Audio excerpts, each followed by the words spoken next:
L'idée de l'album est arrivée par la rencontre avec Géraldine Bindi, qui est une ex-enseignante de français et qui avait gardé dans un coin de sa mémoire la pièce de Kleist qui a pour nom Penthesilée, une des reines des Amazones, et son histoire supposée pendant la guerre de Troie avec Achille, le plus valeureux des guerriers grecs. Elle était très marquée par cette pièce et elle s'est rendue compte qu'en fait il y avait possibilité d'en faire une bande dessinée. Elle a cherché un dessinateur et c'est tombé sur moi.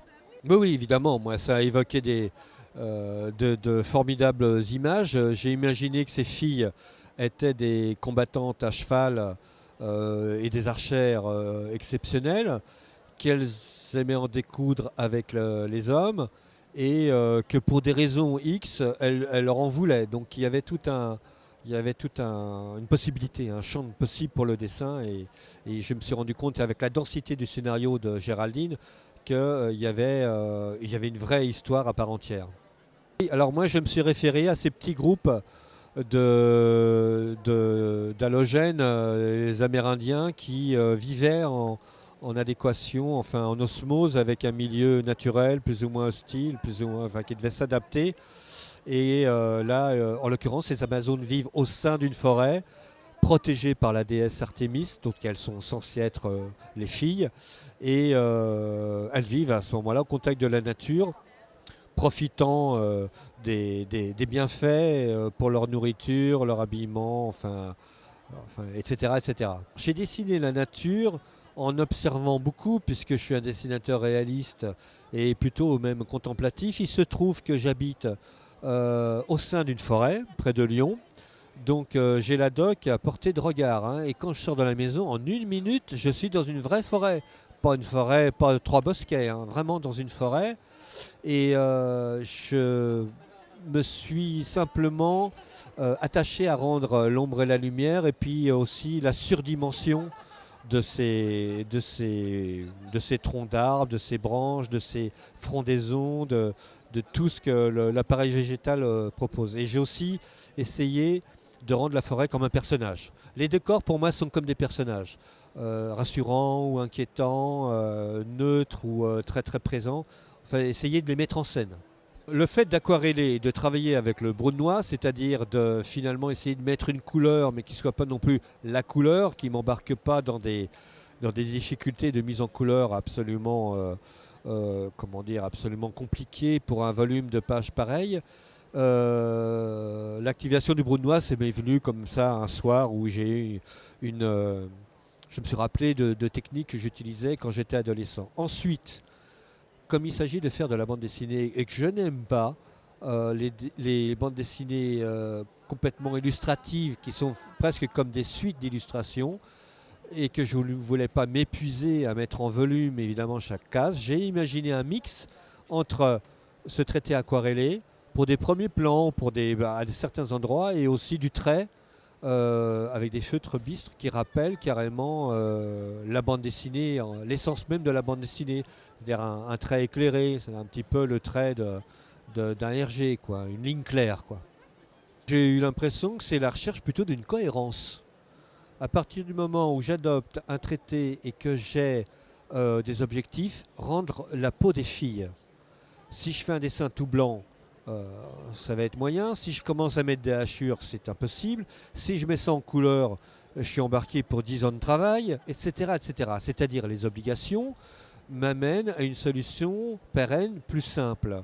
À partir du moment où j'ai trouvé à peu près la solution, il se trouve que on me dit mais c'est original. Ah bon? J'ai pas pensé à l'originalité. Moi j'ai pensé à résoudre des problèmes narratif et de représentation, c'est tout. Alors j'ai réactivé des séances de modèles vivants.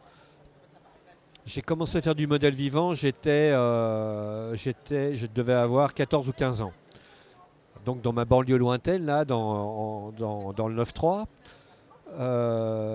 j'ai trouvé un groupe d'artistes qui faisaient poser des filles et je me suis incrusté là-dedans. Quand les mecs ont vu que je dessinais et que j'étais pas là pour me rincer l'œil, j'ai pu profiter de ces séances pendant des années. J'ai réactivé ça beaucoup plus tard quand j'étais en Bretagne, pendant encore quelques années. Et là, j'ai réactivé ça étant à Lyon. au sein d'un groupe de dessinateurs, soit professionnels, soit novices, ça n'a aucune importance, qui se retrouvent une fois par semaine, pendant 2 heures, pour faire poser des jeunes gens, garçons et filles, avec des poses ultra rapides. Et c'est la meilleure façon, pour un dessinateur réaliste, de raviver sa quête de forme, de raviver son regard sur le naturel des postures des gens. Parce que sinon, on se met au bout d'un moment à se scléroser, à trouver des trucs et finalement à commencer à tourner en rond, à se vider de son sang et voire même à avoir un style reconnaissable, ce qui est quand même pour moi une sorte de mort lente. Donc voilà, je m'étais remis au modèle vivant et j'ai eu ce projet comme une sorte de confirmation pour mettre à profit ces séances douloureuses, je dois dire, 2 heures par semaine, parce qu'on est rincé au bout de 2 heures, des pauses entre 1 minute et 5 minutes. Je peux te dire qu'il n'y a pas une mouche... on entend une mouche péter, quoi, parce que personne ne mouve tellement on est concentré sur le travail, quoi. Oui, je me suis posé le problème, non pas du voyeurisme, mais d'un idéalisme de corps, effectivement, un peu trop, quoi. Et comme j'ai eu sous les yeux des jeunes gens avec des plastiques tout à fait étonnantes, en réalité, dès que les filles sont à poil, on voit, non pas des défauts, mais on va dire des caractéristiques. Je m'en suis ouvert auprès de Géraldine en disant, bon, ce serait bien que je varie, que j'ai non pas forcément de la laideur, mais on va dire quand même une sorte de caractérisation un peu plus marquée. Et comme j'ai un tropisme vers la beauté, j'avais du mal aussi à faire un peu la part des choses. Et Géraldine a tranché en disant, écoute, ces filles sont réputées pour se reproduire avec des guerriers les plus beaux, les plus valeureux. Donc il y a une sorte de sélection qui se fait et qui en plus se rajoute un mode de vie. Ces filles vivent dans la nature, elles sont à cheval, elles ont un régime, c'est le régime sans doute des hommes de Cro-Magnon, elles n'ont pas un poil de graisse, elles sont en forme, elles arrivent à une beauté naturelle. Et en plus, on situe ça dans une sorte de Grèce antique où le corps et l'esprit sont reliés, hein, un corps sain, esprit sain. Donc elle m'a désinhibé en disant, vas-y, lâche-toi, fais des filles super, super. Si en plus elles sont bandantes, ben moi ça ne me gêne pas, mais l'objet c'était pas de les rendre bandantes, c'était de les rendre naturelles. En fait, on me l'a proposé parce que Géraldine, cherchant dessinateur, est tombée effectivement sur la Gloire des Rats et Tirésias et s'est dit, ben, ce type, il s'est déjà un peu frotté à ce truc-là, donc ça doit censément l'intéresser. Je n'ai pas cherché ça. Il se trouve que c'est venu à moi. L'exploration des mythes, vraiment d'origine, des mythes grecs, quand c'est fait intelligemment, c'est une source de réflexion et d'aventure qui est quand même assez juteux pour un dessinateur comme moi. Donc voilà, l'occasion créant le larron, je me suis retrouvé encore un peu dans les raies de l'exploration de la mythologie grecque. Pour les besoins de l'histoire, une fois de plus, j'ai réactivé pas mes lectures, mais tout du moins l'observation de l'art grec, notamment évidemment sous le siècle classique. Alors on a de la statuaire, on a de l'architecture, on a de la peinture sur vase. Et qu'est-ce qu'on voit? On voit des guerriers qui sont armés avec l'armement de l'époque, le glaive, le bouclier, la lance, le casque, les jambières, et ils sont en général la caquette à l'air. Petite bistouquette, hein. J'ai été frappé, étant enfant, à la fois par la beauté du trait, la grâce de ces artistes qui peignaient en plus sur des formes oblongues, enfin sur des vases, et qui devaient montrer sans doute un défi à la mort, des mecs allants en face de l'ennemi, face à des combats à l'arme tranchante, et défiant la mort parce qu'ils se proposaient dans le plus simple appareil. Donc j'ai retenu ça, évidemment, en me disant, le guerrier grec moyen, valeureux, ce mec se présente quasiment dans le plus simple appareil et remportant encore plus de gloire s'il sort vainqueur des combats qu'il livre. En miroir, évidemment, les filles sont aussi nues puisqu'elles sont des filles de la nature. elles n'ont pas à se cacher, il n'y a aucune honte, il y a juste un aspect, je dirais, un peu pratique qui voudra que vaut mieux mettre un tapis de selle sur un cheval, parce que c'est d'excellentes cavalières. Vaut mieux évidemment éviter de se cramer la chatte. Et puis quand il fait un peu froid, on se met un petit haut, hein, un petit body quand même en fourrure.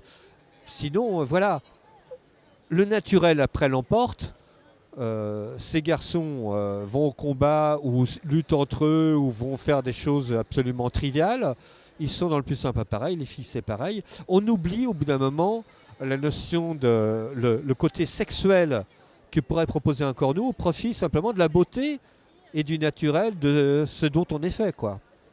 D'abord dépasser la honte de quoi on est fait. C'est très beau un corps qui est frappé par son histoire et qui développe des stigmates, des supposément défauts, mais qui sont en fait du caractère.